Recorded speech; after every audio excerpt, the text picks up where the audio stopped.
Video screen. Okay. Krishna devotees, please accept my humble obeisances. All goes to Srila Prabhupada, all goes to Guru and Gauranga. So today is Ekadashi. Wish you all happy Amalaki Ekadashi. I'm feeling blessed to speak on the subject matter on Srimad Bhagavatam on this auspicious day of Ekadashi. I have no qualification, but mainly I'm speaking for my purification and contemplate on my shortcomings so I can prove myself to develop these things, whatever I'm talking.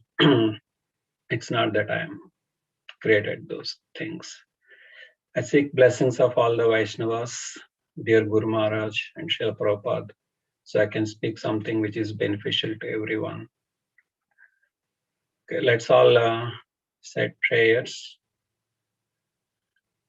Om Ajnanatimirandasya Jnananjana Shalakaya Chakshurun Militam Ena Tasmai Sri Gurave Namaha Shri Chaitanya Manobhishtam Stapitam Ena Bhutale Swayam Rupa Kadamayam Dadati Swapadantikam Vandeham Shri Guru Shri Yuta Padakamalam Shri Gurun Vaishnavamsha Shri Rupam Sagatam Sahagana Raghunathanvitam tam sajivam sadvaitam savadutam parijana sahitam Krishna Chaitanya Devam Shri Radha Krishna Padan Sahagana Lalita Shri Vishakhanvitamscha He Krishna Karuna Sindho Dina Bandho Jagatpate Gopesha Gopika Kanta Radha Kanta Namostute Tapta Kanchana Gaurangi Radhe Rindavaneshwari Rishabhanu Sute Devi Pranamami Hari Priye Vancha Kalpatarubhyascha Kripa Sindubhya Evacha Patitanam Pavanebhyo Vaishnavebhyo Namo Namaha Jai Shri Krishna Chaitanya Prabhu Nityananda Shri Advaita Gadadhara Shivasadi Gaura Bhaktarinda Hare Krishna Krishna Krishna Hare Hare Hare Rama Rama Rama Hare Hare Narayanam Namaskrityam Naranchaiva Narottamam Devim Saraswatim Vyasam Tato Jayam Udirayet Nashtaprayeshu Abhadreshu Nityam Bhagavata Sevaya Bhagavati Uttama Sloke Bhaktir Bhavati Naishtukim. Om Namo Bhagavate Vasudevaya. Om Namo Bhagavate Vasudevaya. Om Namo Bhagavate Vasudevaya.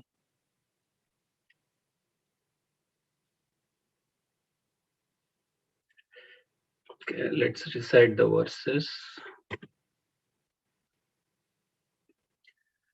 Pratyujagmuh praharshena pranam tanva ivagatam abhisangamya vidivat parishvangavi vadanai. Synonyms. Word to word. Prati, towards. Ujjagma, went. Praharshena, with great delight. Pranam, life. Tanvaha, of the body. Iva, like. Agatam, returned. Abhisangamya, approaching. Vidivat, in due form. Parishvanga, embracing. Abhivadanai, by obeisances. Translation. With great delight, they approached him as if life had returned to their bodies. They exchanged obeisances and welcomed each other with embraces. Purport. In the absence of consciousness, the limbs of the body remain inactive. But when consciousness returns, the limbs and senses become active, and existence itself becomes delightful. Vidura was so dear to the members of the Kaurava family that his long absence from the palace was comparable to inactivity. All of them were feeling acute separation from Vidura, and therefore his return to the palace was joyful for all. I'll read all the verses first and then we'll talk. 113.6 Much prema bhashpaudam virahai kantyakatara raja tamarha yanchakre krita kritasana parigraham. Synonyms: Mumuchu, emanated, prema, affectionate, bhashpogam, emotional tears, viraha, separation, ayutkantya, anxiousness, katara, being aggrieved, raja, King Yudhishthira, tam, unto him, Vidura, arhayam chakre, offered, krita, performance of, asana, sitting accommodations, parigraham, arrangement of. Translation: due to anxieties and long separation, they all cried out of affection. King Yudhishthira then arranged to offer sitting accommodations and reception. Next one, 113.7. Tam bhukvantam vishrantam sukhamasane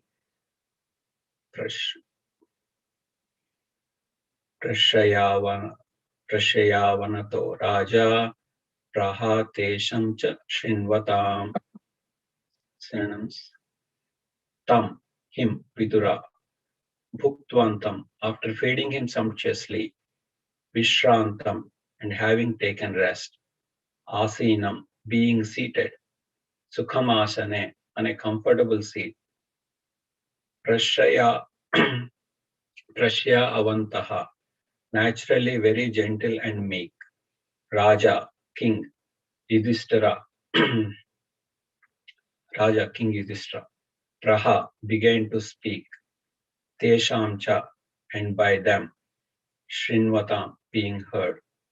Translation: after Vidura ate sumptuously and took sufficient rest, he was comfortably seated. Then the king began to speak to him, and all who were present there listened. Purport by A.C. Bhaktivedanta Swami Srila Prabhupada ki jai. King Yudhishthira was expert in reception also, even in the case of his family members.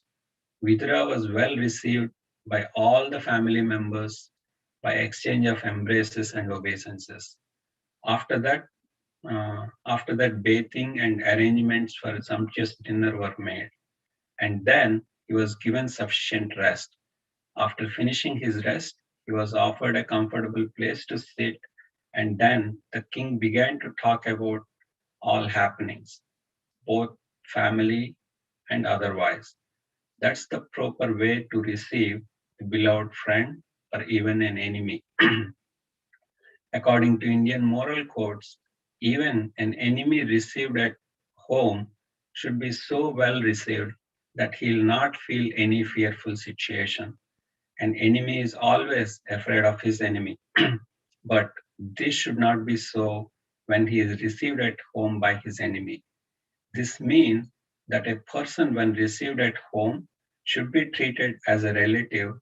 So what to speak of a family member like Vidura, who was a well-wisher for all the members of the family. Thus, Yudhishthira Maharaj began to speak in the presence of all the other members.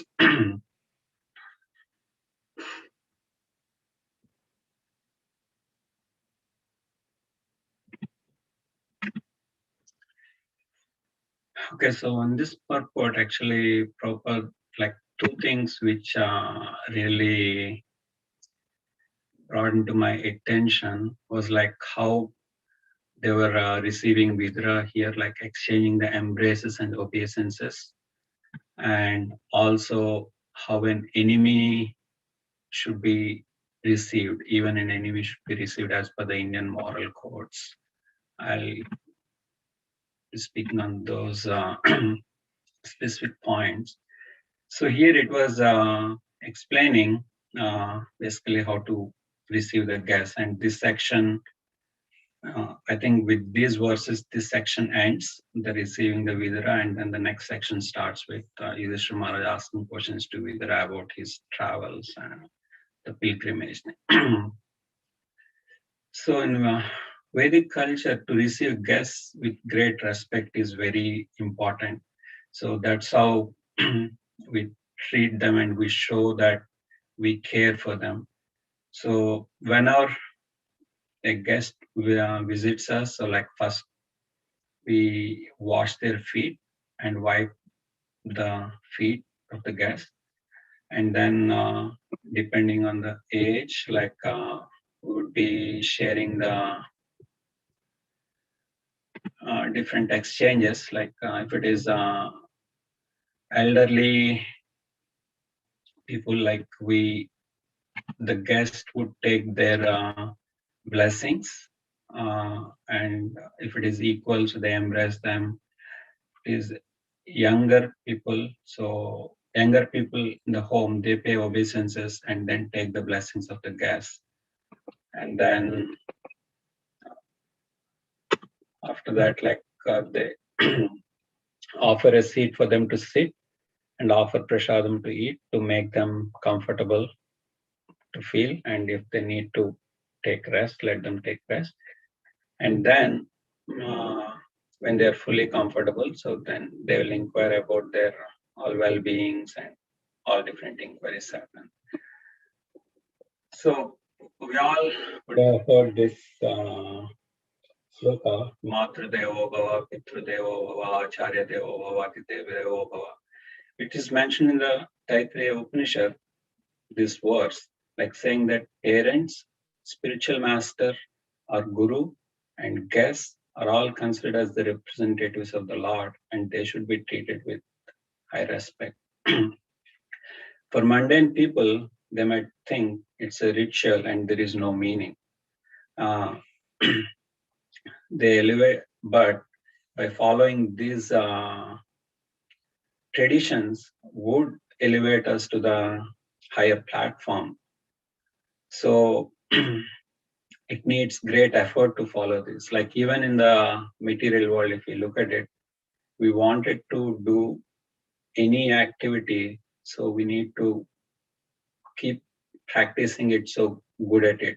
Like when we don't do our specific things, we lose track of it. Like basically, I used to hear like when I was in Seattle, like our Bhakti Shastri teacher, he used to say always, like whenever the memorization verses comes, he used to say that use it or you lose it. So yeah, use it or lose it. So that's why. So in order to get to the progression, so we need to practice the tradition so we can bring our consciousness to the higher levels. Even it's simple, but the law of gravity, if you throw something, it's not going to stay there. So like even though we are elevated to the higher platform, I mean, I can take my example, like means I grew up with these traditions in my home, like receiving the guests and all. But when I moved out, so I wasn't strictly following those things. So means a lot of, yeah, I really never cared for them. But when I started the Krishna consciousness, then again, I was feeling the importance of it, like what it means, those traditions. So like, it's the same thing. So it's climbing the mountain. So it means it's very hard to climb a mountain, but if you want to come down, so just don't do nothing and just sit there, and then you will just fall down. It's the same thing, like means following the traditions. One is being honest is so hard. Not being honest is easy, but it's going to degrade us to the lower levels. Following rules and regulations, again, it's very hard to follow, but it brings us to the higher platform. But maintaining the unmoral life, yeah, it's going to degrade us. I'll take simple example from my life. I feel it's so hard for me to paying obeisances because always the pride comes on the way. But I do namaskara, but it's not the real way. And in that context, I remember like one example. I think one of the Prabhupada's disciples used to say, "I don't feel like offering obeisances to you, Prabhupada." Then Prabhupada says that keep doing it, so one day you feel like doing it. So means, so we like it or we don't like it, so we follow those things, so we get to we'll increase our consciousness to a higher level. So again, although there's one example, Raghunath Das Goswami, out of genuine respect for all the Vaishnavas, he used to offer like 1,000 obeisances every day. So, and by following these traditions, bring us to a humble nature in us, and then it elevates our consciousness. And in Bhagavad Gita, it says that the great personalities, the Mahajanas, follow these traditions to set an example for general public. So, and the first chapter itself, one of the reasons Arjuna says like he do not want to fight because in the war the elders might get killed, and by losing the elders we might be losing the family traditions. Means like there won't be anyone to guide the younger generation to grow well, which might lead to the Varna Sankara children, and then all the world will put a ruination, right? So it's same way like Krishna says that he does not have any reason to perform any duties in this world, in 3 worlds, but he still performs them because otherwise Krishna again says that otherwise it might put the world to ruination. I'll share some examples from the scriptures, how Lord himself or the great personalities showed their respect to others. I'll start with Lord Rama because he's like even other people, everyone in the world, at least in the Hindu culture, they consider Lord Rama to be the great example for an householder, like how to be a son or how to be a husband or how to be a ruler. Like he's a good example. So Lord Rama, he paid obeisances to Dasratha every day. He take his blessings from his father. Similarly, he offered respects to Kaikeyi, where before he was leaving to forest, though she's the one who requested for his banishment, still he went to Kaikeyi and he took her blessings. And coming to giving respects to Ravana, even though Ravana was so much against Lord Rama, after killing Ravana, so he requested Vibhishana to complete his last rites, so Ravana can attain his whatever is his next destination in his thing. So, and coming to Krishna, so whenever Krishna visited Dwaraka or Mathura, he always paid obeisances to all the elders like mother, father, and all the elders. And a lot of us know this other pastime, like where Krishna carries shoes or sandals of Nanda Maharaj on his head to give him. So this shows like Krishna is Supreme Lord. He really does not have to do it, but still he did it to set an example for us. And Other great example for Krishna was during the Rajasuya Yajna. Krishna, the Supreme Personality of Godhead, took the position of washing the feet of the guests who are arriving at the Yajna.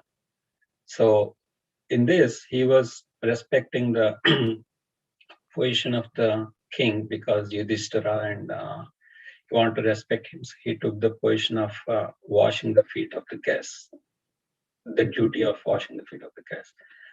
And the great Yudhishthira Maharaj, actually, even in this chapter, I think it comes a little bit later. So Yudhishthira Maharaj used to go and take the blessings of Dhritarashtra every day in the morning. The first thing the Yudhishthira Maharaj's duty was to go and take the blessings of Dhritarashtra, means paying obeisances to Dhritarashtra. So we all know that how much Dhritarashtra did for Pandavas. But, and come to me like means a lot of times I feel like, oh, now I'm Krishna consciousness and I'm doing, feel like doing a great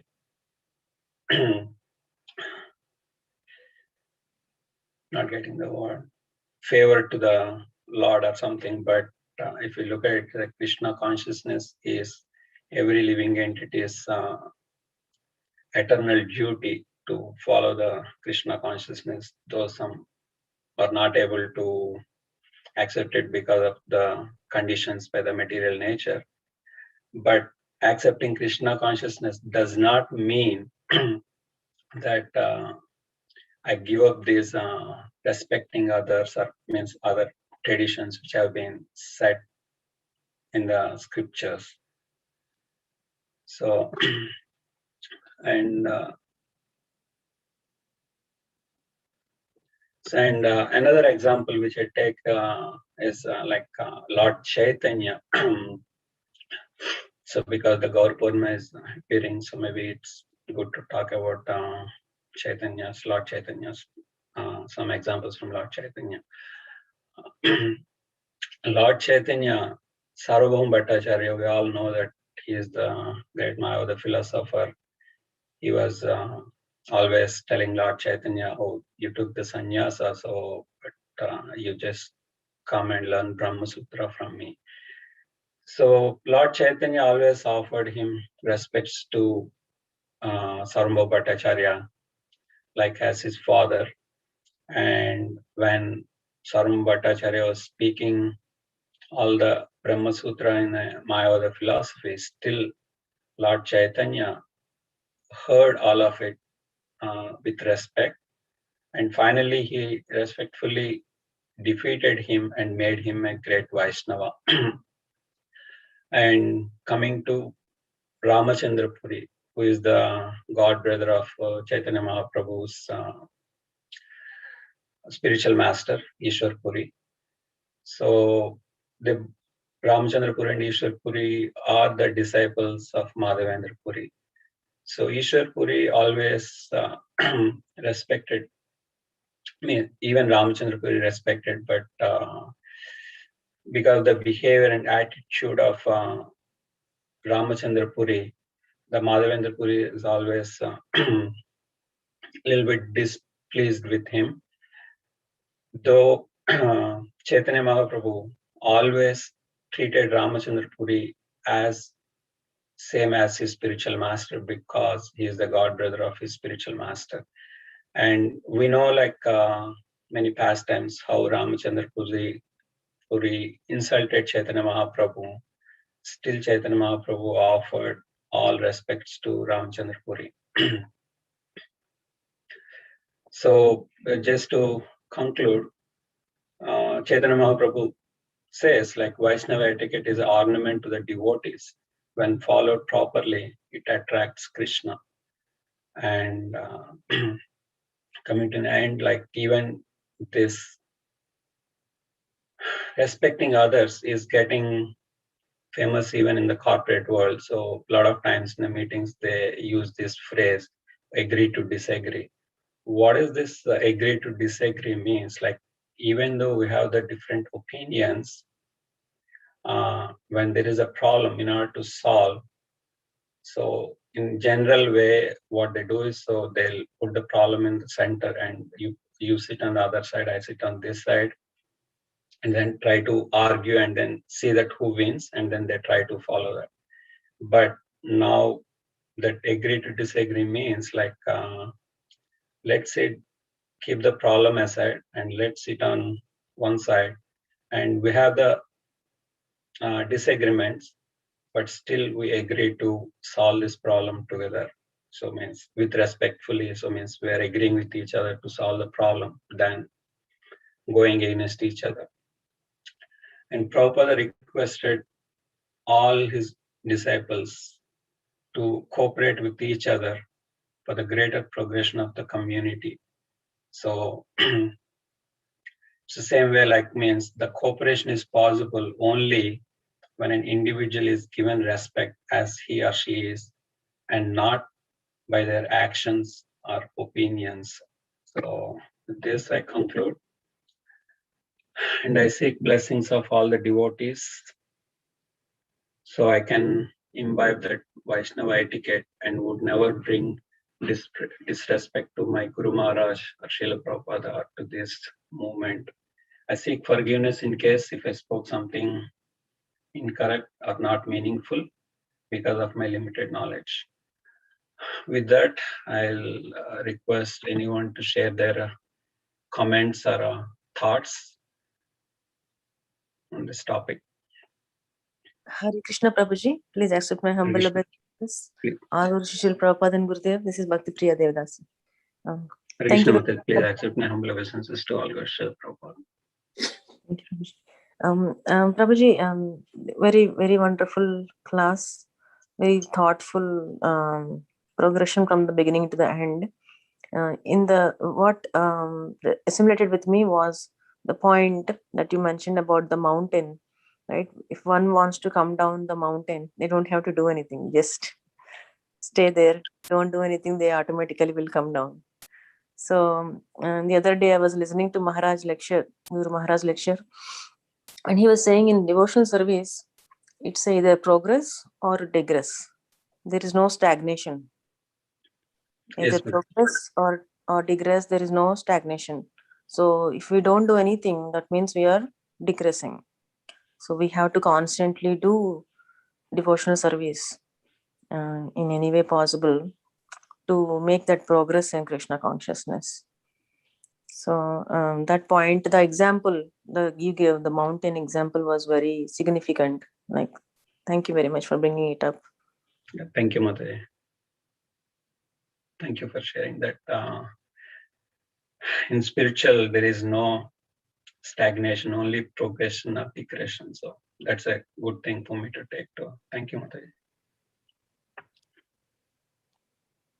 Hare Krishna Prabhu. This is Jayan. Please accept my humble obeisances. All glories to His Highness Srila Prabhupada. So, Prabhuji. So, just a clarification, when you're saying that Yudhishthira Maharaj used to go and pay obeisances every day to Dhritarashtra, and Lord Rama used to for his father and Kaikeyi. So, are you I want to know the physical. Are they doing the Dandavat pranams or what? I mean, can you explain how each one did, or what in what form they were paying their obeisances physically? So I don't have like a real anywhere scriptural evidence or something. So because I heard from the lectures, mostly I'm guessing that because since they are the elders, mostly they would be offering the Dandavat Pranam, like means the Ashtang Pranam. And even in the Vaishnava etiquette, I heard somewhere again, there is no scriptural evidence to say. It might be in the Bhakti Rasamrita Sindhu, but whenever we see our spiritual master, we have to pay obeisances every time, even in the same day or same hour.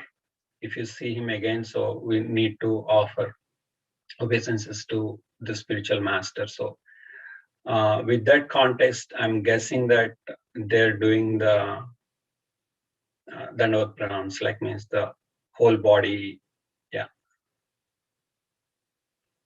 Yeah. Thank you, Prabhu.